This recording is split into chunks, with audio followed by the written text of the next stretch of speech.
क्या आपको पता है, सूजी और बेसन से इतनी ज़्यादा स्वादिष्ट मिठाई आप घर पे बना सकते हो और बनाना भी बहुत आसान है। अगर आपने कभी भी सूजी बेसन बर्फ़ी बनाई है, वो सेट नहीं होती है तो बिल्कुल प्रॉब्लम नहीं होगी।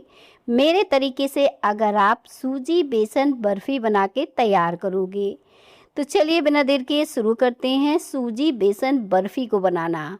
इसे बनाने के लिए मेजरमेंट के लिए मैंने घर की 1 कटोरी ली है और आधा कटोरी मैंने यहाँ पे सूजी ऐड की है। सूजी हमें बहुत ज़्यादा मात्रा में नहीं डालनी है, बस इस तरह से आधी कटोरी सूजी को हमें 2 मिनट के लिए भूंज के तैयार करना है। तो आँच को हम धीमा रखेंगे या फिर मीडियम रखेंगे और इसे थोड़ा सा 2 मिनट के लिए भूंज लेंगे। अब देखिए 2 मिनट बाद ही हम क्या करेंगे, इसमें हम घी ऐड करेंगे। आप चाहो तो यहाँ पे घी ऐड कर सकते हो, रिफाइंड से भी बना सकते हो, जिससे भी आप इस बर्फ़ी को बनाना चाहो बना सकते हो। और जैसे मैंने बताया कि मैं आज घी का इस्तेमाल करने वाली हूँ और ये मैंने ले लिया है आधी कटोरी घी। अगर आप घी से नहीं बनाना चाहते तो रिफाइंड या डालडा का भी इस्तेमाल कर सकते हो। बेसन सूजी बर्फ़ी घी के फ्लेवर से बहुत ज़्यादा शानदार और बढ़िया बनके तैयार होती है और खाने में भी बहुत ही अच्छी लगती है। तो इस तरह से मैंने घी ऐड किया है और जो रिफाइंड आता है ना, जिसमें कोई फ्लेवर नहीं होता है, तो उस रिफाइंड से अगर आप बनाते हो तो भी बहुत ही अच्छी बनके तैयार होती है। एकदम परफेक्ट आपकी सूजी बेसन बर्फ़ी बनेगी। आप देखिए 2 से 3 मिनट के लिए इसे और भूनना है, इस तरह से जब बबल्स पड़ने लगें। इसके बाद हमें ऐड करना है इसमें 1 कटोरी भर के बेसन, क्योंकि आज हम सूजी बेसन बर्फ़ी बना रहे हैं तो यहाँ पे दोनों चीज़ें हमने इसमें मिक्स कर दी हैं। अब बेसन को अच्छे से हम मिला लेंगे, इस सूजी और बेसन को, और जब ये अच्छे से मिल जाएगा और तो इसे हम भूंज के तैयार करेंगे। तो बीच बीच में हम इसे चलाते जाएंगे जब तक कि अच्छे से भूंज के तैयार ना हो जाए। तो यहाँ पे मैंने आँच को बिल्कुल धीमा रखा है और धीमी आँच में मैं इसे चलाते हुए भूनकर तैयार कर रही हूँ। अभी आपको ये बहुत थिक दिख रहा है, अगर आपको लगे इसमें घी कम है तो 1-2 चम्मच घी ऐड कर सकते हो। वैसे अभी बिल्कुल भी ज़रूरत नहीं है, जैसे जैसे बेसन सूजी भुंजेगा घी अपने आप ही ये छोड़ना शुरू कर देगा। तो कुछ इस तरह से नीचे से लगा मतलब चलाते हुए हमें इसे भूनकर तैयार करना है।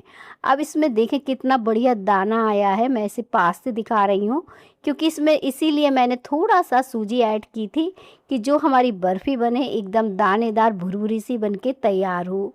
तो इसलिए मैंने यहाँ पे सूजी का इस्तेमाल किया था और इसका फ्लेवर भी बहुत ही शानदार आता है मिठाई में।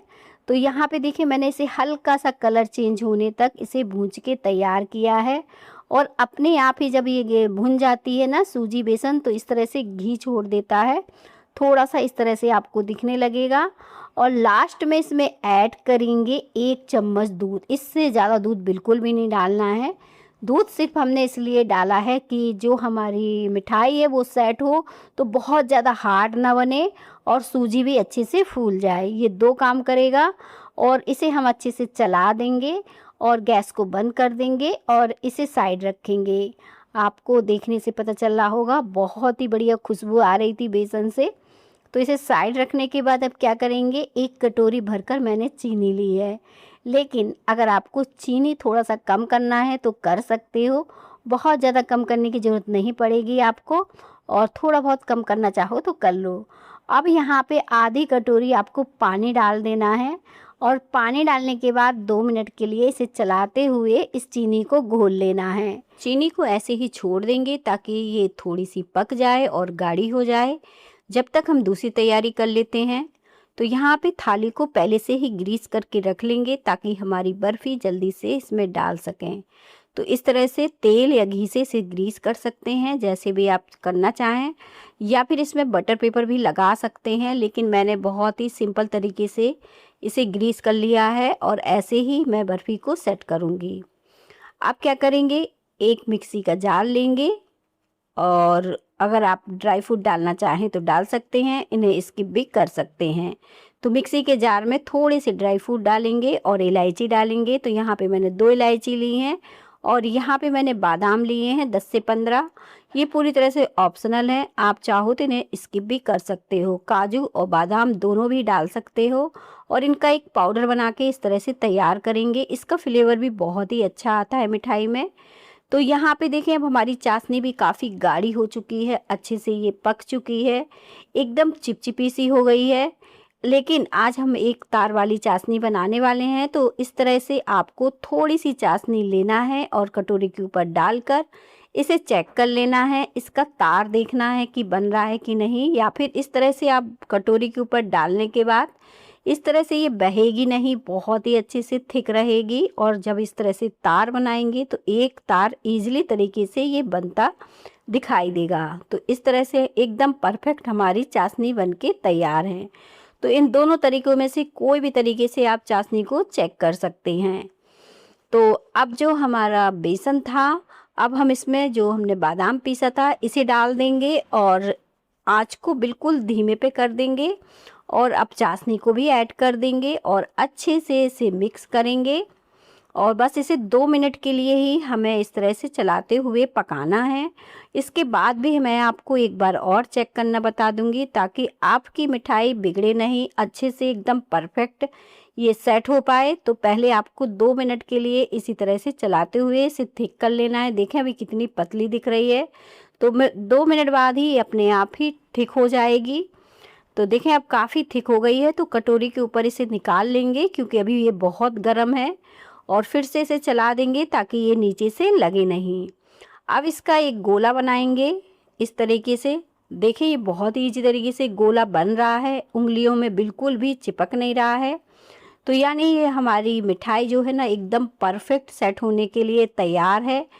तो अब हम इसे, जो थाली हमने ग्रीस की थी, इसमें डाल देंगे।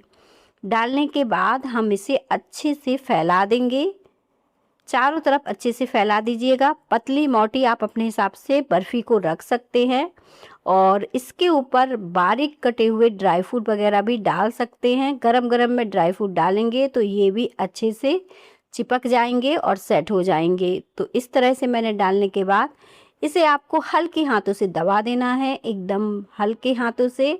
और थोड़ी देर बाद देखेंगे अब आपकी मिठाई अच्छे से सेट हो चुकी है। तो आपको इसे पीसेस में कट कर लेना है। तो जैसे पीस आपको पसंद है वैसे कट कर लीजिए। मैंने यहाँ पे चौकोर पीस में से कट करके तैयार किया है और बहुत ही अच्छे से ये सेट हुई है। मैं इसे निकाल के दिखा रही हूँ कितनी ज़्यादा अच्छे से ये सेट हुई है, एकदम परफेक्ट बढ़िया हमारी मिठाई बनके तैयार है। और एकदम सॉफ्ट और मुलायम भी है, देखें कितनी बढ़िया बनी है। तो एक बार फिर मैं इसे तोड़ के दिखा देती हूँ कि इतनी ज़्यादा सॉफ्ट मुलायम सूजी बेसन बर्फ़ी बनके तैयार हो गई है। रेसिपी अच्छी लगे तो रेसिपी को लाइक ज़रूर करिएगा।